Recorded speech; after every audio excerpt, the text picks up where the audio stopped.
Do you ever notice that some of your fingers don't seem to keep up when you're playing the piano? Do some of your fingers feel sluggish or weaker than the rest? It can be super frustrating, right? But you're not alone. This is a common struggle for piano players of all levels. So in this video, I'm going to show you a powerful exercise that I personally do every day to fix this. And it targets 3 key areas simultaneously: finger strength, hand independence, and rhythm. And the best part? It's simple, but super effective. Let's dive in. To get the most out of this video, don't forget to grab your free PDF lesson book. The link is in the video description. It's got the sheet music and notation for every step of the video. It's completely free. So let's just jump straight into this, right? It's highly likely that your 4th and 5th fingers on both your hands are going to be your weakest, okay? So in my right hand, I'm talking about these 2 fingers here. See that? And in my left hand, I'm talking about those 2 fingers there, okay? And the reason for that is they share the same tendon. Now, I'm not a medical professional, so I hope I'm using the right lingo and all that kind of stuff. So the 3rd finger, your 2nd finger, and your thumb, they've all got their own tendons, okay? But your 4th and 5th fingers, they share them, okay? So we need to find a way to strengthen both these fingers in both our hands. And that is exactly what this exercise is going to do. It's going to work on your dexterity, your finger strength, and a bunch of other really, really important things. So the first thing you need to do is to put your hand on the piano and stretch an octave in your right hand.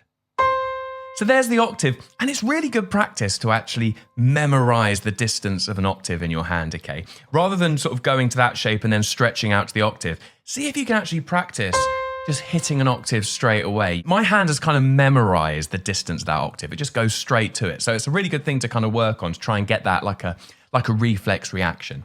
And what you're going to do with your 4th and 5th fingers is just move them in this kind of tempo. You're going to do this.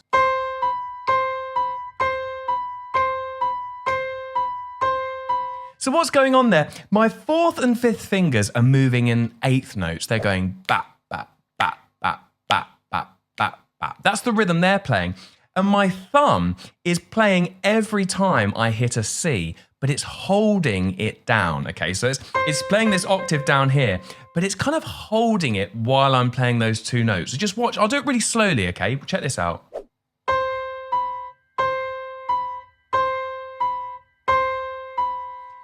Now that is much harder than it looks. I think one of the hardest things to do on the piano is to play 2 notes while you're holding another one down in the same hand. I think that's really hard. You have to have kind of a huge amount of dexterity going on, finger independence, all these things we talk about as piano players, right? There's a lot going on there, and it's much harder than it looks, okay? I'll just show you again. You can see my thumb is being held down while those other fingers are moving. Now, while we've got that pattern going on in our right hand, in our left hand, we're going to be playing a C major scale in octaves, okay, at the same time. Let me just show you how you piece this together. Take a look.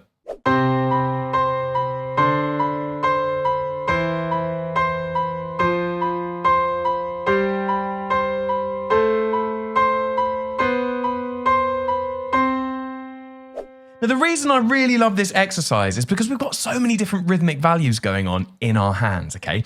In our right hand, in our 4th and 5th finger, we've got the 8th notes, quavers. They're just going on all the way through, okay? And in our right hand thumb, we've got quarter notes, also known as crotchets. So that's happening simultaneously in our right hand. And in our left hand, we've got half notes, also known as minims. All of that cool stuff. It's all happening simultaneously, right? When we get to the top, what we're going to do is we're going to descend, okay? We're going to descend in our left hand, and our right hand is going to obviously stay where it is and continue doing that pattern.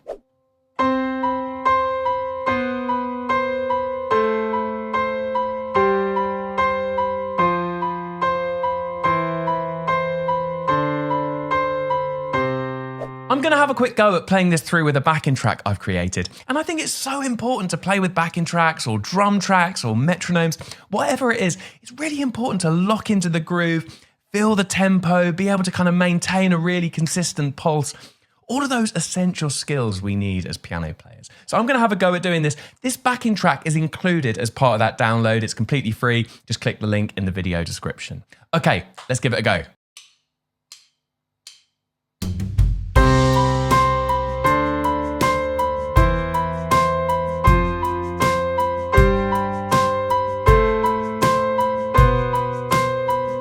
down again.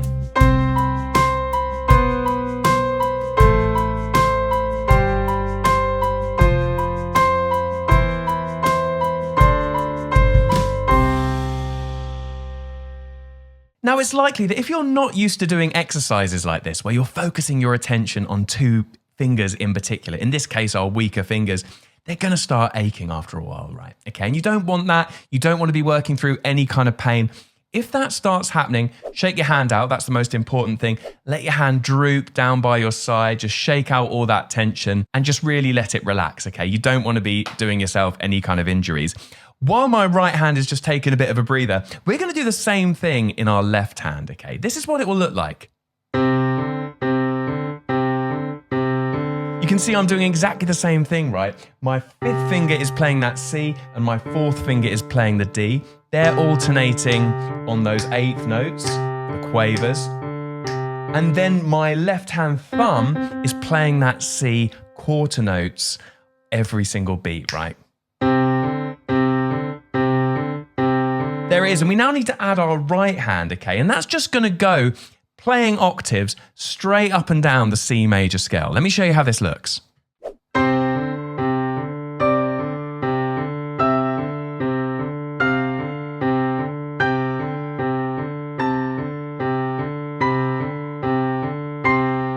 That's harder than it looks, okay? I'm really having to concentrate while I'm doing that. And the reason why I'm having to concentrate specifically is holding down this thumb in my left hand while I'm moving these two fingers.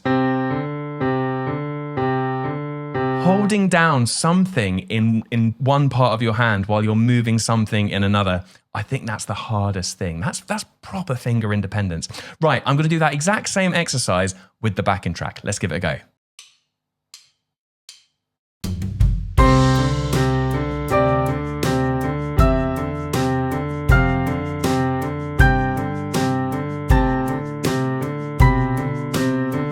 Coming down.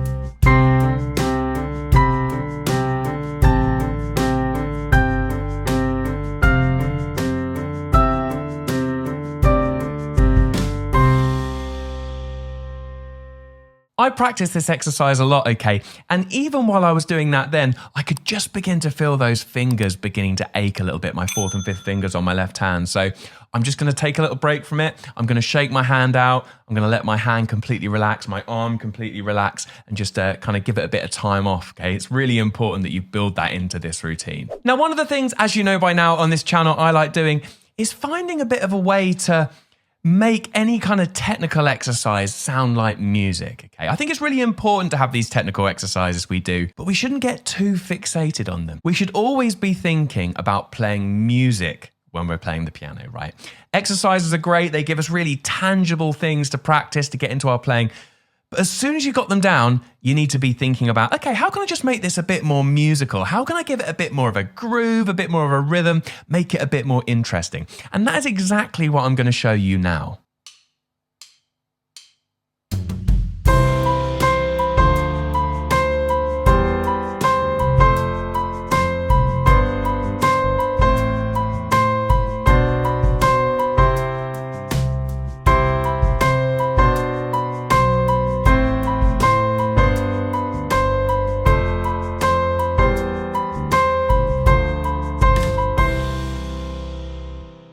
So all I've done there is I've just found a bit of a way to inject some groove, some rhythm. I'm really tapping into that subdivision, which we always talk about here on the channel.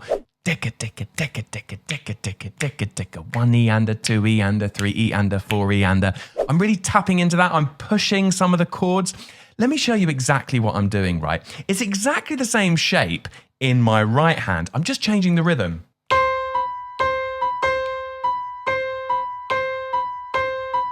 I'm pushing into the third beat, okay? So what's that sound like? It's 1 and 2 and 3 and 4 and... You see, I'm not actually playing anything on beat 3. I'm playing just before it on the kind of 16th note, just before beat 3, pushing in to beat 3. And I'm doing kind of a similar thing in my left hand. I'm walking up, but I'm pushing into the third beat as well, okay? So watch this.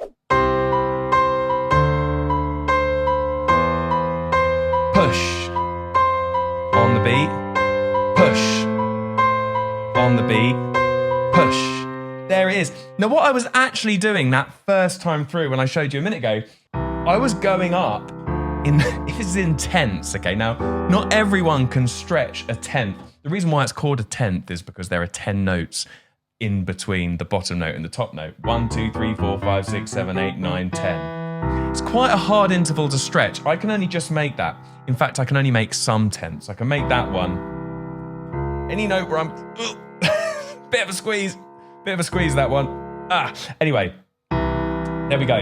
So I'm going up in tenths through the major scale. There they are. Now, let me play this through with the backing track so you can just see how it's all pieced together.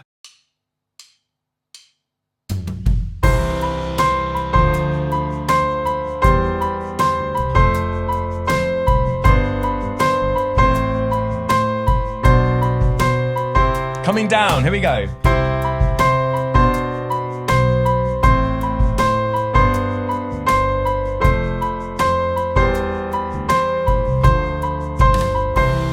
It's so fun kind of feeling that push.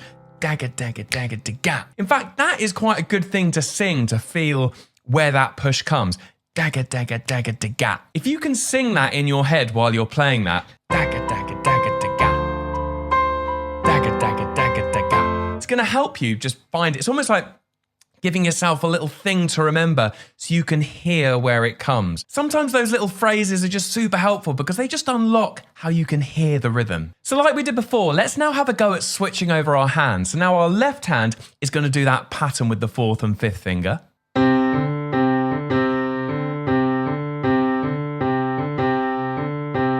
And we got that push in there still. Push. Push. There it is.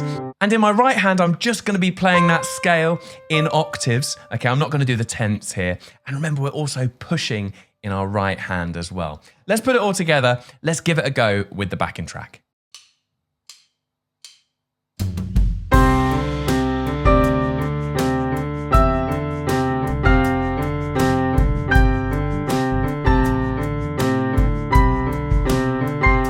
Coming down.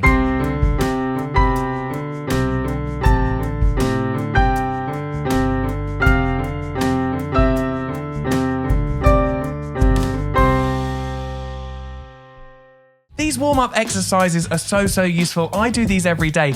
And if you're interested in learning more about what I do in my warm-up routine, I think you're gonna love this video up here where I take you through my ultimate warm-up. That's the warm-up I do every day when I sit down at the piano. Go give that video a click and I'll see you over there.